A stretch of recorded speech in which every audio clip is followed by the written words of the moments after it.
नमस्कार साथियों, स्वागत है आपका हमारे YouTube चैनल में। आप छत्तीसगढ़ की किस जगह से हमारे समाचार सुन रहे हैं, कृपया कमेंट बॉक्स में लिखकर हमें जरूर बताएं। रायपुर से प्रस्तुत है छत्तीसगढ़ के प्रादेशिक समाचार। समाचारों के साथ में रजनी शुक्ला। पहले मुख्य समाचार। प्रधानमंत्री नरेंद्र मोदी कल 7 जुलाई को अपने रायपुर प्रवास के दौरान 6,000 करोड़ रुपए से अधिक की 5 राष्ट्रीय राजमार्ग परियोजनाओं का शिलान्यास और लोकार्पण करेंगे। मुख्यमंत्री ने प्रदेशवासियों, किसानों, सरपंचों और अधिकारियों से गांव में 6 से 17 जुलाई तक रोका छीका करने की अपील की। गुरु घासीदास विश्वविद्यालय में आयोजित कार्यक्रम में केंद्रीय राज्य मंत्री कौशल किशोर ने लोगों को नशा मुक्त भारत बनाने की शपथ दिलाई। और दुर्ग में फर्जी ईडी अधिकारी बनकर 2 करोड़ रुपए की धोखाधड़ी करने के मामले में पुलिस ने अब तक 12 आरोपियों को किया गिरफ्तार। अब समाचार विस्तार से। प्रधानमंत्री नरेंद्र मोदी कल 7 जुलाई को छत्तीसगढ़ के दौरे पर आ रहे हैं। प्रधानमंत्री रायपुर में साइंस कॉलेज मैदान में 2 कार्यक्रमों में शामिल होंगे। वे इस अवसर पर अनेक परियोजनाओं का शिलान्यास और लोकार्पण करने के साथ ही एक जनसभा को भी संबोधित करेंगे। प्रधानमंत्री अपने रायपुर प्रवास के दौरान छत्तीसगढ़ में बुनियादी ढांचे के विकास को बढ़ावा देने के लिए लगभग 6,400 करोड़ रुपए की 5 राष्ट्रीय राजमार्ग परियोजनाओं का शिलान्यास और लोकार्पण करेंगे। इस अवसर पर जो परियोजनाएं राष्ट्र को समर्पित की जाएंगी, उनमें जबलपुर जगदलपुर राष्ट्रीय राजमार्ग पर रायपुर से कोड़ेबोड़ खंड की 33 किलोमीटर 4 लेन सड़क शामिल है। इसके साथ ही राष्ट्रीय राजमार्ग क्रमांक 130 पर बिलासपुर से अंबिकापुर के बीच 53 किलोमीटर लंबे बिलासपुर पथरापाली 4 लेन खंड भी राष्ट्र को समर्पित किया जाएगा। प्रधानमंत्री इस अवसर पर 6 lane greenfield Raipur Visakhapatnam corridor के छत्तीसगढ़ खंड के लिए 3 राष्ट्रीय राजमार्ग परियोजनाओं की आधारशिला भी रखेंगे। इसके अलावा प्रधानमंत्री 103 किलोमीटर लंबी Raipur Khariar road rail line की दोहरीकरण परियोजना के साथ ही केवटी अंतागढ़ को जोड़ने वाली 17 किलोमीटर लंबी नई रेलवे लाइन परियोजना भी राष्ट्र को समर्पित करेंगे। रायपुर में आयोजित कार्यक्रम के दौरान प्रधानमंत्री 130 करोड़ रुपए से अधिक की लागत से कोरबा में निर्मित 60,000 मीट्रिक टन प्रति वर्ष की क्षमता वाले इंडियन ऑयल कॉरपोरेशन के वटालिंग प्लांट को भी राष्ट्र को समर्पित करेंगे। इसके अलावा प्रधानमंत्री इस अवसर पर आयुष्मान भारत के तहत लाभार्थियों को 75 लाख कार्डों के वितरण की भी शुरुआत करेंगे। मुख्यमंत्री भूपेश बघेल ने प्रदेशवासियों, किसानों, सरपंचों, ग्राम पटेलों, गौठान समितियों और अधिकारियों से गांव में 6 से 17 जुलाई तक रोका छेका करने की अपील की है। उन्होंने कहा कि मानसून के आगमन के साथ गांव में बोनी और रोपा का काम शुरू हो गया है। ऐसे में फसलों की रखवाली भी जरूरी है। रोका छेका से आवारा मवेशियों से फसलों को बचाने में मदद मिलेगी। मुख्यमंत्री ने रोका छेका के लिए गांव में मुनादी कराने और गौठानों में पशुओं के लिए चारे पानी की व्यवस्था कराने का आग्रह किया। मुख्यमंत्री ने कल रायपुर में गोधन न्याय योजना के अंतर्गत हितग्राहियों के खाते में 18 करोड़ 47 लाख रुपए की राशि का ऑनलाइन अंतरण किया। इस अवसर पर मुख्यमंत्री ने प्रदेशवासियों को हरेली त्योहार की अग्रिम शुभकामनाएं दी। उन्होंने किसानों से धान के साथ साथ खरीफ की अन्य फसलों का रकबा बढ़ाने का आग्रह करते हुए कहा कि किसानों को धान के अलावा खरीफ की अन्य फसलें भी लेनी चाहिए। बिलासपुर स्थित गुरु घासीदास विश्वविद्यालय में राष्ट्रीय सेवा योजना प्रकोष्ठ द्वारा नशा मुक्ति अभियान के अंतर्गत कल राष्ट्रीय संगोष्ठी का आयोजन किया गया। इस अवसर पर केंद्रीय आवासन और शहरी कार्य राज्य मंत्री कौशल किशोर भी उपस्थित थे। कार्यक्रम की अध्यक्षता विश्वविद्यालय के कुलपति प्रोफेसर आलोक कुमार चक्रवाल ने की। कार्यक्रम के दौरान केंद्रीय राज्य मंत्री कौशल किशोर ने नशा मुक्त भारत बनाने के लिए सभी लोगों को नशे से दूर रहने की शपथ दिलाई। उन्होंने युवाओं का आह्वान किया कि वे नशा करने वाले से भी दूरी बनाए रखें। केंद्रीय राज्य मंत्री ने इस अवसर पर विश्वविद्यालय में शुरू हुई स्वाभिमान थाली योजना की भी प्रशंसा की। इस अवसर पर नशा मुक्त समाज आंदोलन अभियान कौशल का के राष्ट्रपति संयोजक अक्षत कांत भी मौजूद थे। प्रदेश में इस वर्ष होने वाले विधानसभा चुनाव को लेकर प्रशासनिक तैयारियां तेज हो गई हैं। इसी कड़ी में राज्य की मुख्य निर्वाचन पदाधिकारी रीना बाबा साहब कंगाली ने वीडियो कॉन्फ्रेंसिंग के जरिए राजनांदगांव जिले में चुनाव तैयारियों की समीक्षा की। उन्होंने बताया कि मतदाता सूची का अंतिम प्रकाशन 4 अक्टूबर को होगा। उन्होंने अधिकारियों से कहा है कि 2 अगस्त और 4 अक्टूबर को प्रत्येक बूथ में मतदाता सूची का वाचन किया जाए। इसके लिए स्वीप के माध्यम से विशेष कार्यक्रम जिला, तहसील स्तर और मतदान केंद्र स्तर पर आयोजित किए जाएं। नवा रायपुर में देश का सबसे बड़ा थोक बाजार विकसित होगा। लगभग 438 हेक्टेयर में प्रस्तावित थोक बाजार का निर्माण सेक्टर 27 में किया जाएगा। नवा रायपुर अटल नगर विकास प्राधिकरण द्वारा इस थोक बाजार का निर्माण किया जाएगा।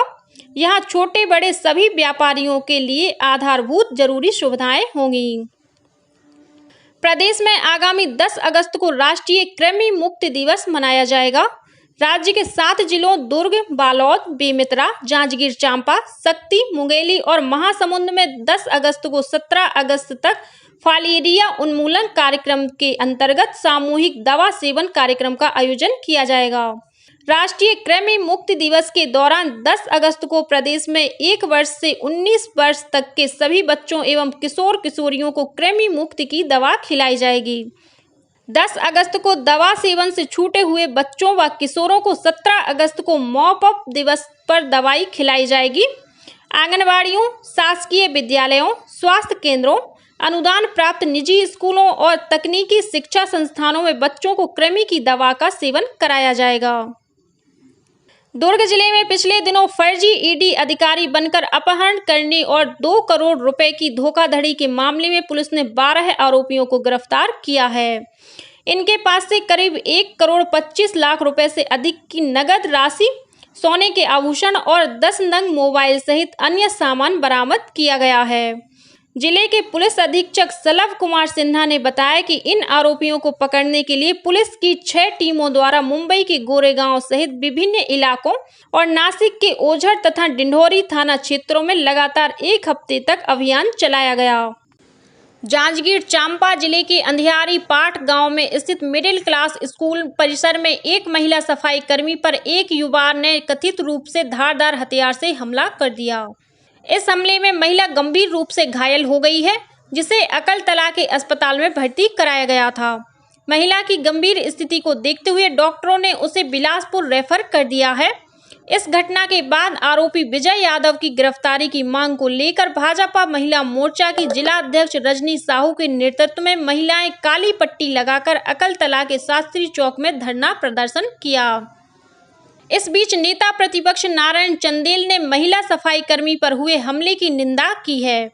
उन्होंने राज्य सरकार पर आरोप लगाया कि प्रदेश में कानून व्यवस्था ठप है और महिलाएं सुरक्षित नहीं है।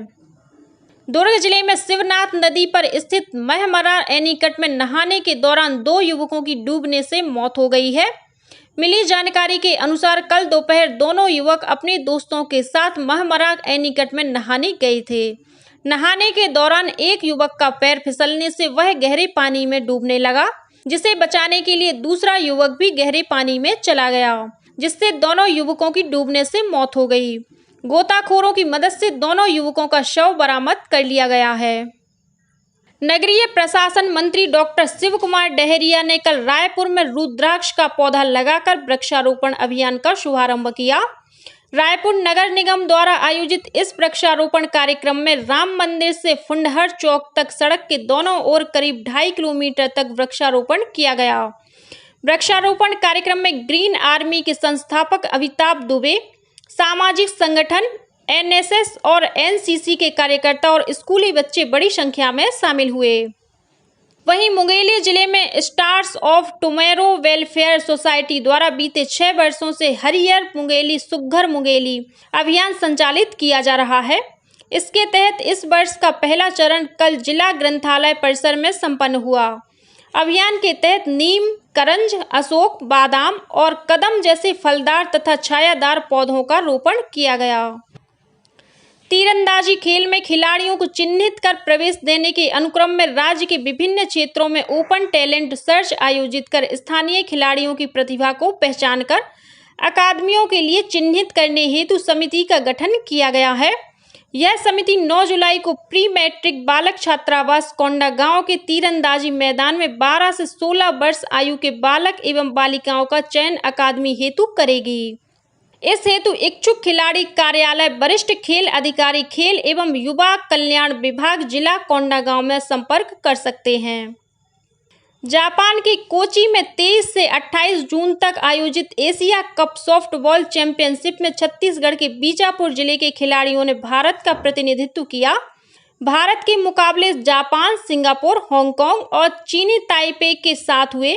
इस प्रतियोगिता में भारतीय टीम चौथे नंबर पर रही। इस प्रतियोगिता में शामिल होने वाले भारतीय टीम में 4 खिलाड़ी छत्तीसगढ़ से थे, जिनमें से 3 खिलाड़ी राकेश कड़ती, सुशील कुड़ियम और त्रिलेश उदय बीजापुर जिले से थे। और अब पेश है मौसम का हाल। मौसम विभाग के अनुसार एक ऊपरी हवा का चक्रीय चक्रवाती घेरा उत्तर बंगाल की खाड़ी और उससे लगी मध्य बंगाल की खाड़ी के ऊपर बना हुआ है। इसके असर से प्रदेश में अगले 24 घंटों के दौरान अधिकांश स्थानों पर हल्की से मध्यम वर्षा होने की संभावना है।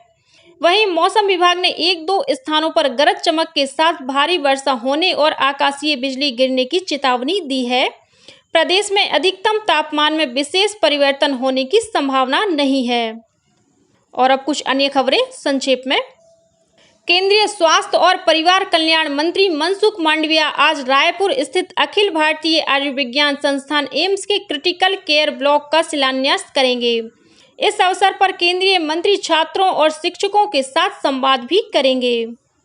राज्यपाल विश्वभूषण हरिचंदन ने दुर्ग के अंजोरा स्थित दाऊ श्री वासुदेव चंद्राकर कामधेनु विश्वविद्यालय में कुलपति की नियुक्ति के लिए एक समिति का गठन किया है।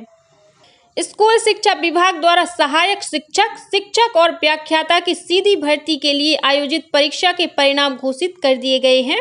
अधिकारियों ने बताया कि सभी अभ्यर्थी शीघ्र ही अपने आधार नंबर को व्यापम की वेबसाइट के माध्यम से लिंक करा लें। उसके बाद ही काउंसलिंग की प्रक्रिया में भी शामिल हो सकेंगे। चिटफंड कंपनी BN गोल्ड के डायरेक्टर विपिन यादव को मुंगेली पुलिस ने गिरफ्तार किया है।